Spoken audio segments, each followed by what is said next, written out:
Las epístolas de Pablo. No hemos de olvidar que estas epístolas de Pablo nos han dejado son escritos de ocasión, no tratados de teología, sino respuestas a situaciones concretas, verdaderas cartas con el formulario entonces uso Romanos 1. No son ni cartas puramente privadas ni epístolas puramente literarias, sino exposiciones de Pablo destinadas a lectores concretos y, en último término, todos los fieles de Cristo. No hemos de buscar, pues, en ellas una formulación sistemática y completa del pensamiento del apóstol. Hemos de suponer siempre, en el fondo de la palabra viva, de lo que son comentarios sobre los puntos particulares, mas no dejen de ser por extraordinariamente valiosas, tanto más cuanto su riqueza y variedad nos permiten encontrar verdaderamente lo esencial del mensaje paulino. Al hilo de las circunstancias y según los diferentes auditorios, se descubre una misma doctrina fundamental centrada en torno a Cristo, muerto y resucitado, pero adapta, desarrolla, enriquecida a lo largo de aquella vida, entregada toda a todos. Primera de Corintios 9, 19 al 22. Algunos intérpretes han atribuido a Pablo un eclecticismo que a tenor de las circunstancias le había hecho adoptar puntos de vista divergentes y aún contradictorios, sin concederles valor absoluto, pues solo le interesaba ganar los corazones para Cristo. Otros han contrapuesto este punto de vista, un fijismo según el cual el pensamiento de Pablo, estructurado desde un principio por la experiencia de su conversión, no habrá experimentado luego ninguna evolución. La verdad entre ambos extremos de teología de San Pablo, evolucionada en una línea homogénea, se ha desarrollado realmente bajo el impulso del Espíritu que dirigía su apostolado. Podemos distinguir las etapas de esta evolución recorriendo sus diversas epístolas, según el orden cronológico, que no es el canon del Nuevo Testamento, donde han sido ordenadas, según su extensión decreciente y que es el que mantiene la mayoría de las traducciones. Primera y segunda de Tesalonicenses. Las primeras cronologías están dirigidas a los tesalonicenses evangelizados por San Pablo en el curso de su segundo viaje, en Hechos 17, 1 al 10, otoño del 49 a primavera del 50, obligado por los ataques de los judíos a salir para Berea, desde donde llegó a Atenas y Corintios de esta última ciudad. Escribió, sin duda, en Primera de Tesalonicenses en el verano del 50. Silas y Timoteo están con él,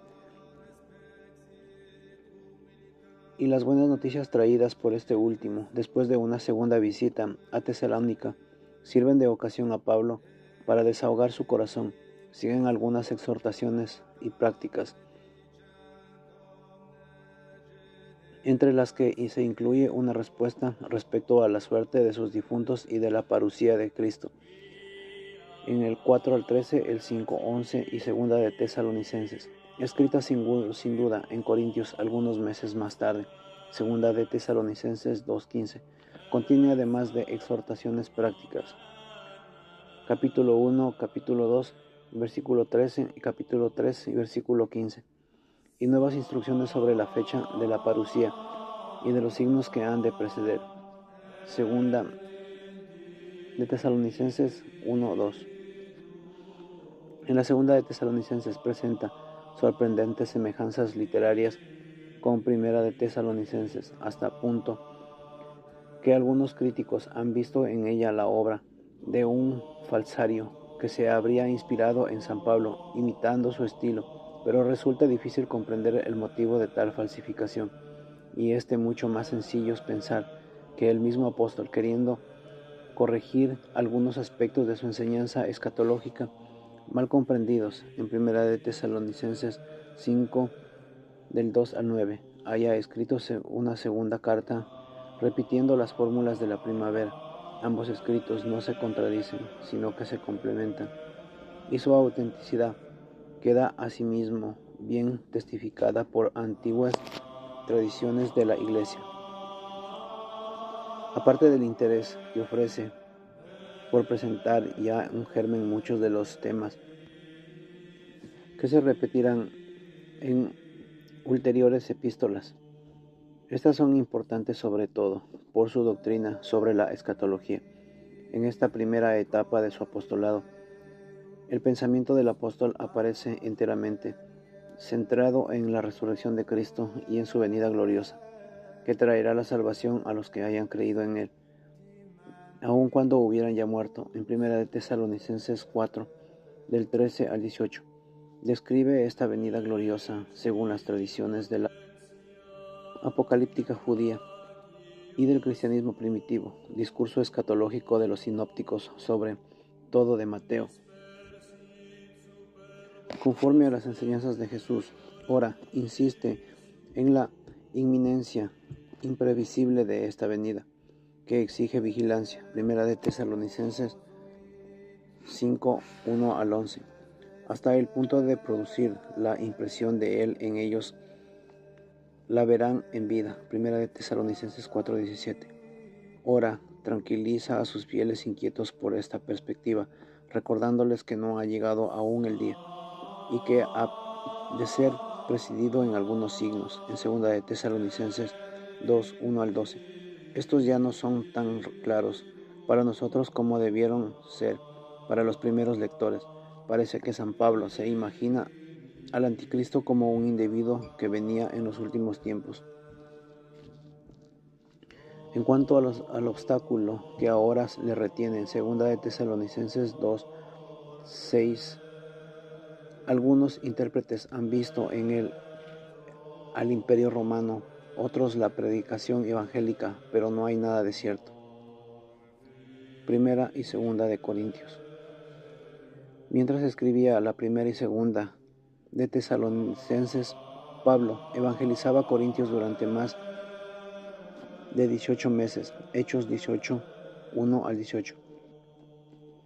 Desde la primavera del 50 hasta los finales del verano del 51, según su costumbre de actuar en los grandes centros, quería implantar la fe de Cristo en aquel famoso puerto, densamente poblado, y desde el cual podría difundirse por toda Acaya, en 2 de Corintios 1:1 y 9:2. De hecho, logró fundar allí, sobre todo en las capas modestas de la población, en 1 de Corintios 1, 26 al 28, una floreciente comunidad, pero esta gran ciudad era un foco de cultura griega, donde chocaban corrientes muy diversas de pensamientos y de religión. El contacto de la tierna fe cristiana con aquella capital del paganismo tenía que plantear por los neófitos, muchos probablemente delicados, y el apóstol trata de resolverlos en las dos cartas que se les escribe. A pesar de algunos puntos dudosos, la génesis de estas dos epístolas es bastante clara. Se ha pedido una primera carta precanónica en 1 de Corintios 5, 9 al 13, de fecha dudosa. Más tarde, durante la estancia de algo más de 2 años, en el 52 al 54, en Éfeso, en el curso del tercer viaje, Hechos 19, 1, 20 y 1, algunos problemas planteados por una delegación de los corintios. En 1 de Corintios 16, 17, más otras informaciones recibidas por medio del Apolo. En Hechos 18, 27 y siguientes. En 1 de Corintios 16, 12. Y los de Cloe. En 1 de Corintios 1, 11. Impulsaron a Pablo a escribir una nueva carta que es nuestra. 1 de Corintios, alrededor de la Pascua del 54. En 1 de Corintios capítulo 5, 7 y siguientes, y el capítulo 16, 5 y 9. Poco después debió de producirse en Corintios una crisis en la que probablemente tuvo que intervenir Timoteo. 1 de Corintios 4, 17, 16, 10, 11. Y que le obligó a hacerles una visita rápida y enojosa en 2 de Corintios 1, 23, 2 y 1, en el curso del cual prometió volver pronto, en 2 de Corintios 1, 15 al 16, pero de hecho no volvió y sustituyó esta visita por una carta severa, escrita como muchas lágrimas, en 2 de Corintios 2, 13 y siguientes y 9, que produjo un efecto saludable en 2 de Corintios 7, 8 al 13. Este buen resultado lo supo Pablo por Tito en 2 de Corintios 1, 12 y siguientes. En Macedonia, después de haber salido de Éfeso, a consecuencia de crisis muy graves, cuyas naturaleza desconocemos en 1 de Corintios 15, 32 y 2 de Corintios 1, 8 al 10, Hechos 19 del 23 al 40, y entonces escribió las dos partes de 2 de Corintios en la primavera del verano del 55. Luego iba a pasar por Corinto, en Hechos 20, primera y siguientes. Ver en 2 de Corintios 9, 12, 14, 13, 1 y 10. Para subir desde allí a Jerusalén y ser encarcelado, algunos opinan que en 2 de Corintios sería una recopilación de varias cartas, hasta 5 remitidas a Pablo a Corintio. En circunstancias diversas, otros menos preocupados por las dificultades de algunos enlaces literarios que esta tarea pretende explicar, admite sin embargo que los capítulos 10 y 13 no pueden ser continuación del 1 al 9. Es psicológicamente imposible que Pablo pase tan bruscamente de celebrar la reconciliación expuesta en los capítulos 1 a 9 a la amonestación severa y las justificaciones irónicas de los capítulos 10 y 13. Sugiere que los capítulos 10 y 13 podrían ser la epístola escrita con lágrimas, la cual, a causa de su tono severo, pero esto no cuadra bien con el contexto. La epístola escrita con lágrimas ha sido motivada por la conducta de un individuo. En 2 de Corintios, capítulo 2, versículos 5 al 8. Ahora bien, ninguna referencia se hace a este asunto en los capítulos 10 y 13. Se tratan del daño causado en las comunidades por los falsos apóstoles.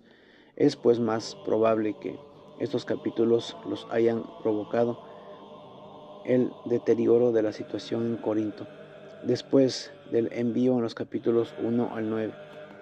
Estas epístolas ofrecen noticias de gran interés sobre el alma de Pablo y sobre las relaciones con sus convertidos. No es menor de su importancia doctrinal.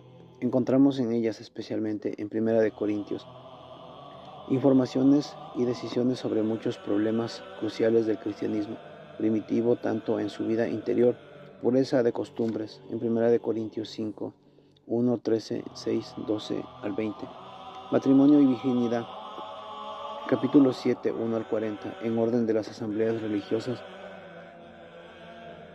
y celebraciones de la Eucaristía, capítulos 11 y 12, uso de los carismas, en el capítulo 12, 1 y capítulo 14 y 40, como en sus relaciones con el mundo pagano, recursos de tribunales, capítulo 6, versículos del 1 al 6 al 11.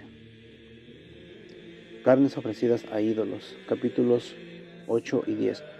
Lo que hubiera podido quedar en un simple caso de conciencia o en unas instrucciones litúrgicas da pie al genio de Pablo para exponer puntos de vista profundos sobre la verdadera libertad de la vida cristiana, la santificación del cuerpo, la primacía de la caridad y la unión de Cristo, la defensa de su apostolado en 2 de Corintios 10 al 13.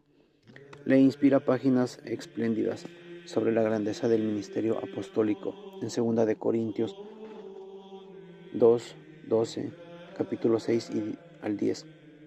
Y en el tema tan concreto de la colecta en 2 de Corintios capítulos 8 y 9, queda iluminado por el ideal de una unión entre la Iglesia y la perspectiva escatológica.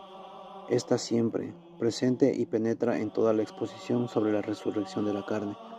En 1 de Corintios capítulo 15, pero las descripciones apocalípticas de 1 de Tesalonicenses y 2 de Tesalonicenses sustituye una discusión más racional que justifica esta esperanza. difícil para la mentalidad griega. Esta adaptación del Evangelio al mundo nuevo en el que va penetrando se manifiesta sobre todo en la contraposición de la locura de la cruz a la sabiduría helénica, a los corintios, que se hallan divididos, contraponiendo a sus diversos maestros y a sus respectivos talentos humanos. Pablo les recuerda que solo hay un maestro, Cristo, y un solo mensaje, la salvación por la cruz, y que es esa la única verdadera sabiduría. Primera de Corintios, capítulo 1, versículo 10 y capítulo 4, versículo 13.